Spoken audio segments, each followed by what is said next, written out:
As you guys know, I am a found footage horror fan. I know that that is controversial in the horror community. Some people loathe it, some people love it.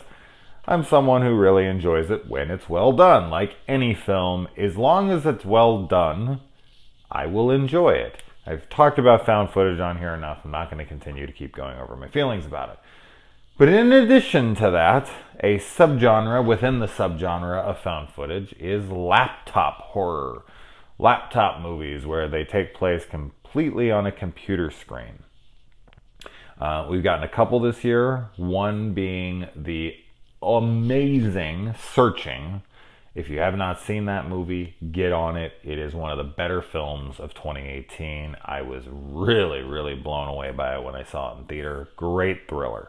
Another one was Unfriended Dark Web, and I know a lot of people hate on that movie, but I found it to be fine, and I do look forward to a rewatch. I bought it recently for $7 and want to see these alternate endings, and I do want to revisit it. I did not hate it like everyone, but I definitely did not love it like the first one. The first one is excellent to me, and another movie like that that's excellent is The Den, which might be the first laptop horror film.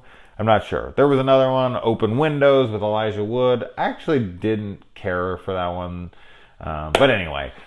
And there's other ones, but let's stick to this movie. So I saw that this was released in 2018, and I'm trying to knock out all the 2018 horror that I possibly can, so I can do a proper best of 2018 video.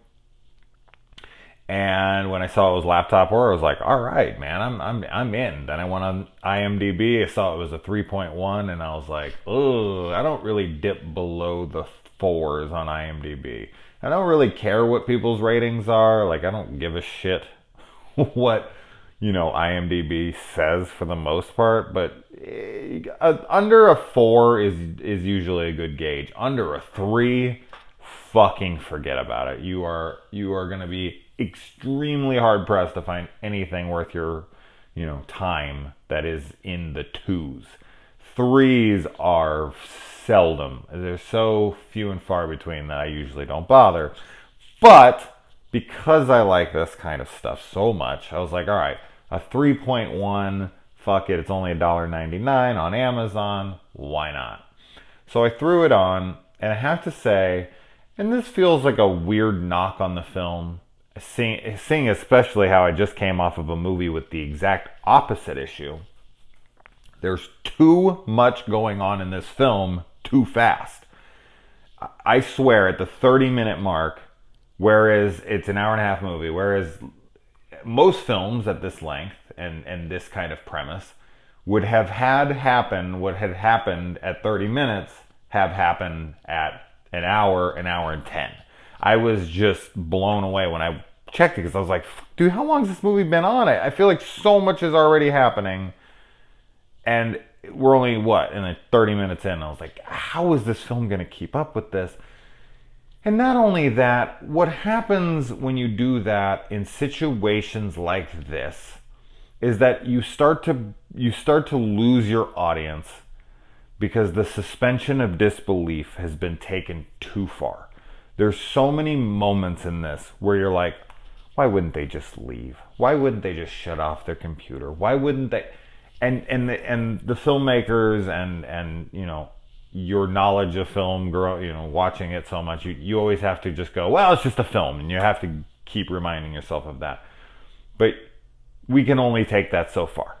It becomes like they're insulting our intelligence after a while, where it's like I'm willing to suspend disbelief to an extent for film's sake. But there are limits to that for me.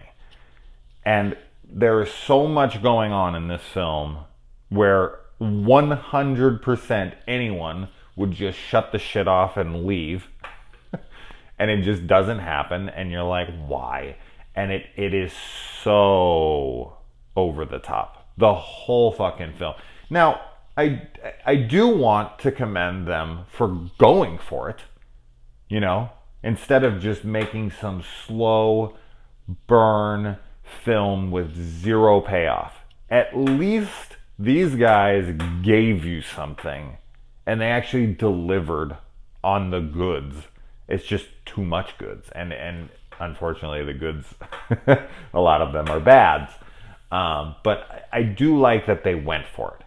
I can't stand a film that doesn't take any risks and is just boring as shit. This movie is not boring, but you are sitting there rolling your eyes. You are sitting there going, come on. Jesus Christ, this is ridiculous. They take it so far beyond the belief realm that you're just like, okay, I'm supposed to buy this. I'm supposed to care. The acting from a lot of people in this is rocky. You're just, and that adds to that unbelievability factor. I think they were just trying to take what had happened in Unfriended, play off of the success of that in the concept, which is fine. There's nothing wrong with that, and just try to amplify it. Like, well, Unfriended had this much going on, but Unfriended is a completely different example of exactly how to do this. The building in that movie, the building of suspense, the believability, addressing issues and answering why people aren't just walking away from their computers. That's something found footage movies need to do.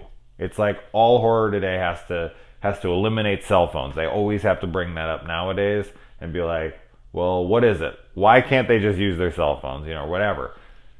One thing found footage and laptop horror and anything like this where a person's being filmed and we're seeing it, it has to explain why they're not just leaving, why they're not just stopping filming, why in this film just does not even try to do that, and they take it beyond. So anyways, so I totally understand the 3.1, because anyone who would watch this would just be sitting there like, this is goddamn ridiculous. And I'm one of those people. I'm not sure I'd give it a 3.1 personally. This is more like a 4, but it averages out, and I get it. So people are a little harsher than I, and they throw ones at this all day. I'm not a one thrower. I rarely ever get out ones, unless you're Death House. All right, moving on.